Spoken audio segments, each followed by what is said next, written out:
여러분들 찬양을 좋아하시죠? 누구든지 찬양을 싫어하는 분은 거의 없다라고 생각합니다. 저는 어렸을 때 그 카세트 테이프 있지 않습니까? 그러면 그 카세트 테이프를 이렇게 녹음을 해서 이렇게 듣고 다녔던 기억이 있습니다. 근데 저는 제가 좋아하는 찬양이 있으면 그 한 곡만 양면으로 이렇게 60분 내내 나오게 녹음을 해서 그러면 한 페이지에 한 8, 9곡 정도 한 면에 들어가고 또 반대쪽 면에도 그 정도 들어가서 그 찬송 한 곡만 계속해서 반복해서 들었던 기억이 있습니다. 또 어릴 때 학교를 이렇게 걸어 다녔습니다. 이제 중학교 때도 그렇고 걸어서 한 40분 정도 가면 학교 갈 수 있는 거리였는데 이렇게 동네 길을 따라서 걸어 다녔는데 그때 저는 그 카세트를 귀에다 꽂고 반복해서 그 찬양을 들으면서 또 그 찬양이 귀에 익숙해지니 자연스럽게 그 찬양을 흥얼거리며 이렇게 학교를 등교를 했던 그러한 기억이 있습니다. 제가 이제 이 나이가 되어서 요즘에 제 나이가 되어서 생각을 해보니 그때는 사실은 아무런 생각 없이 단순히 그냥 그 노래 곡조가 좋아서 그 음이 좋아서 그냥 그 찬양을 불렀던 것 같아요. 어떠한 목적은 없었고 그냥 그 노래가 좋았던 것 뿐이었어요. 그런데 지금 이 나이가 되어서 생각해 보니 하나님을 찬양하는 것에는 이유가 있다라는 생각을 하게 되었습니다. 하나님을 찬양하는 이유. 여러분들은 왜 하나님을 찬양하십니까? 우리가 하나님을 찬양해야 하는 이유가 있을 텐데 과연 여러분들은 어떠한 것들 때문에 하나님을 찬양하실까요? 오늘 시편 135편은 우리가 하나님을 왜 찬양해야 하는지에 대한 이유에 대해서 설명해 주고 있습니다. 이스라엘 백성들이 하나님을 왜 찬양해야 하는지에 대해서 나타내 주고 있는데요. 이 말씀을 통해서 저와 여러분들의 인생 가운데 우리가 왜 하나님을 찬양해야 되는지를 한번 생각해 보는 그러한 시간 되기를 간절히 소망합니다. 오늘 말씀 1절부터 3절까지 말씀입니다. 1절에 할렐루야 여호와의 이름을 찬송하라. 여호와의 종들아 찬송하라. 여호와의 집 우리 여호와의 성전 곧 하나님의 성전 뜰에 서 있는 너희여 여호와를 찬송하라. 이렇게 나와 있습니다. 2절 말씀에 보면요, 정확하게 하나님을 찬양해야 되는 대상들이 바로 예배의 회중들이라고 이렇게 설명해 주고 있습니다. 여호와의 집 우리 여호와의 성전 곧 하나님의 성전의 뜰에 있는 사람들에게 하나님을 찬양하라라고 나타내 주고 있죠. 그런데 분명히 1절 말씀과 3절 말씀에 보면은 할렐루야로 시작해서 찬송하라 찬송하라 찬송하라가 계속해서 반복되어지고 있습니다. 할렐루야라는 이 단어 우리가 너무나도 잘 알고 있는 단어입니다. 그리고 찬송하라라는 단어도 너무나도 잘 알고 있는 단어입니다. 히브리어 성경 원어 성경들을 보면요, 찬송하라는 단어가 대략 한 6가지 정도로 사용되어져 있습니다. 오늘 사용된 이 찬송하라라는 단어는요, 정확하게 원어 성경 시편 135편을 찾아보면 힐루라는 단어로 사용되었습니다. 이 힐루라는 단어는 찬송하다라는 테힐라라는 히브리어 단어에서 왔습니다. 근데 이 테힐라라는 단어는 어떤 단어냐면은 그 찬송을 할 때 그냥 찬송하는 게 아니라 노래로 되어져서 찬송되어져야 한다라는 것들을 나타낼 때 쓰여지는 단어가 바로 이 힐루라는 단어, 테일라라는 단어입니다. 그래서 오늘 여기서 찬송하라라는 이것은 곡조로 해서 하나님께 드려져야 하는 그러한 찬송에 대해서 이야기하고 있다라는 것들을 우리가 음미해 볼 수가 있습니다. 일반적으로 가장 많이 성경에서 히브리어 성경에서 찬송하다라 프레이즈라고 사용된 히브리어 단어는 바로 할랄이라는 단어입니다. 할랄이라는 단어에다 플러스 야를 붙이면 할렐루야라는 그런 단어가 되어서 사용되어지는 건데요. 이것은 하나님의 가장 높으신 것들 그것들을 나타내는 그러한 찬송을 나타냅니다. 하나님을 자랑하는 것입니다.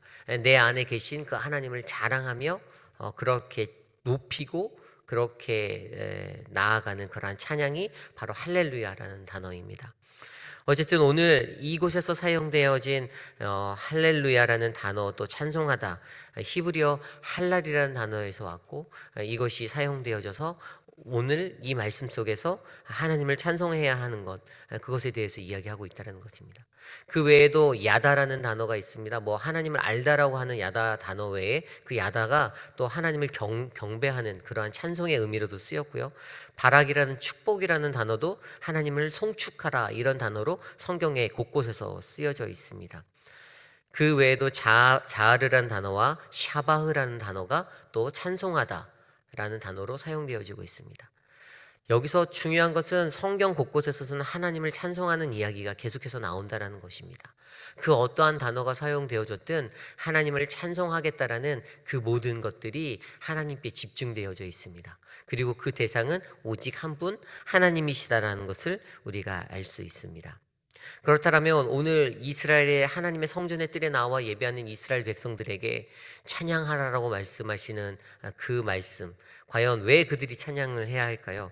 첫 번째는 하나님의 선하심 때문에 그분을 찬양해야 한다라고 설명하고 있습니다. 오늘 말씀 3절 4절 말씀입니다. 여호와를 찬송하라. 여호와는 선하시며 그의 이름이 아름다우시니 그의 이름을 찬양하라. 여호와께서 자기를 위하여 야곱 곧 이스라엘을 자기의 특별한 소유로 택하셨음이로다. 여호와께서 선하시다라고 나와 있습니다. 하나님이 선하시다, God is good. 이것은 하나님이 가지고 계신 가장 유일한 속성 중에 하나입니다. 하나님 그분은 선하시기에, 그분은 선하신 하나님이시기에 우리가 자주 쓰는 단어들이죠. 그런데 실제적으로 그분이 왜 선하다라고 4절에 설명합니까? 그가 여호와께서 이스라엘을 선택하셨다라고, 그랬기에 그분이 선하다라고 설명하고 있습니다.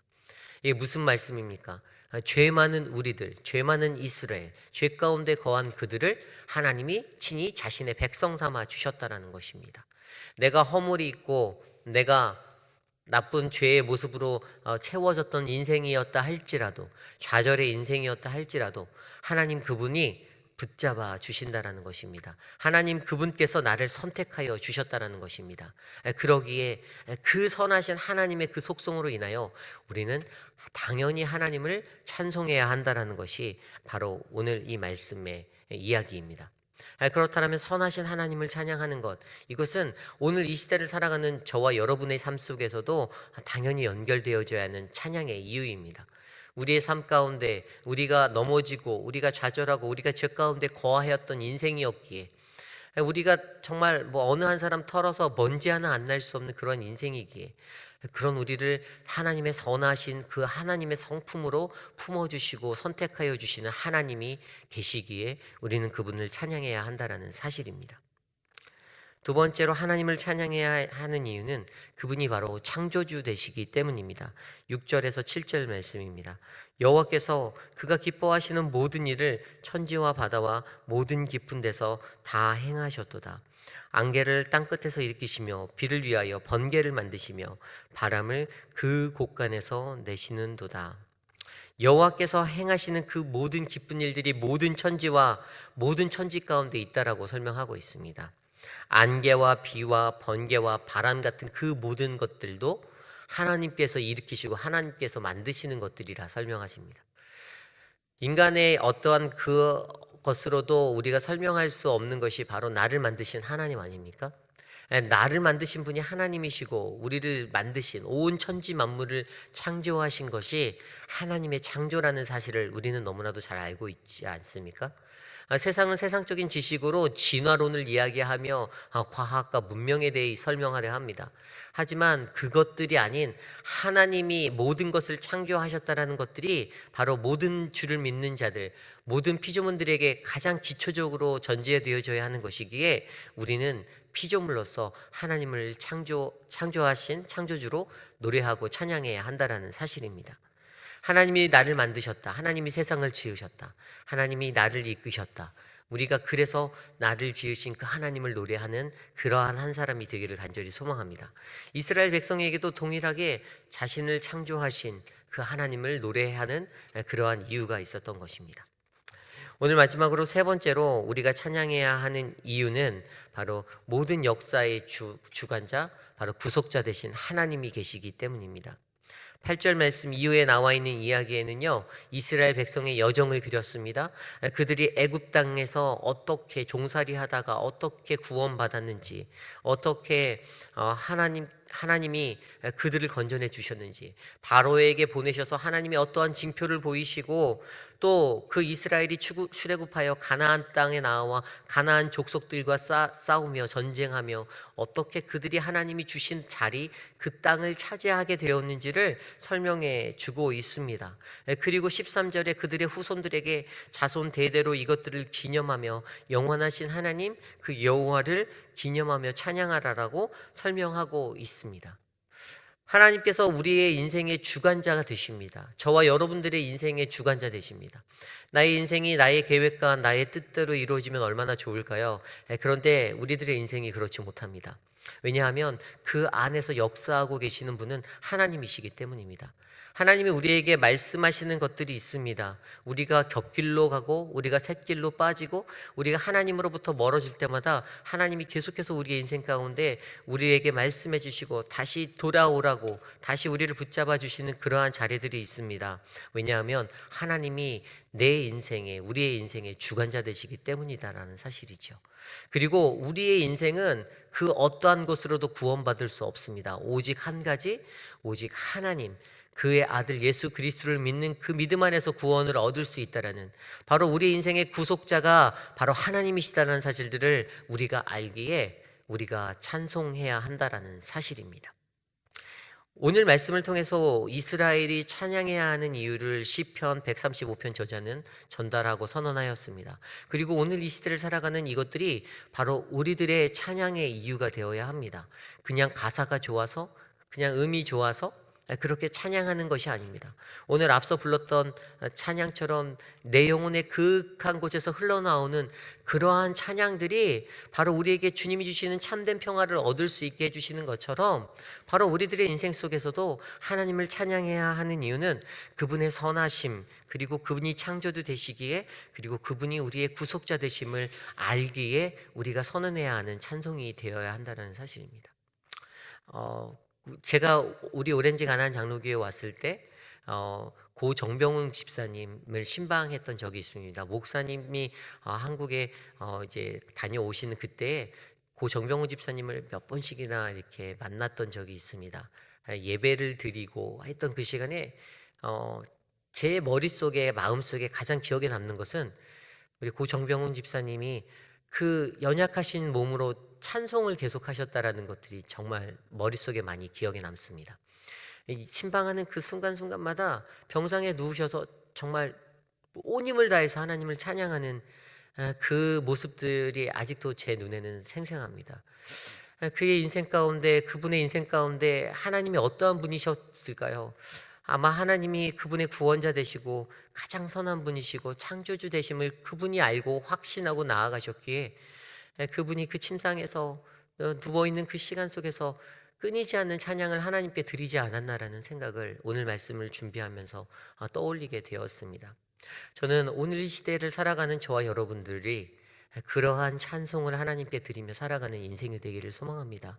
우리가 잘 걸을 수 있을 때, 또 잘 움직일 수 있을 때, 하나님 앞에 나와 예배할 수 있을 때 더 뜨겁게 하나님 찬양하고 그 찬양으로 말미암아 우리 앞에서 행하시는 그 하나님이 온 세상, 온 열방, 우리 자손들에게 잘 전달되어질 수 있는 그러한 하루를 기대해 봅니다.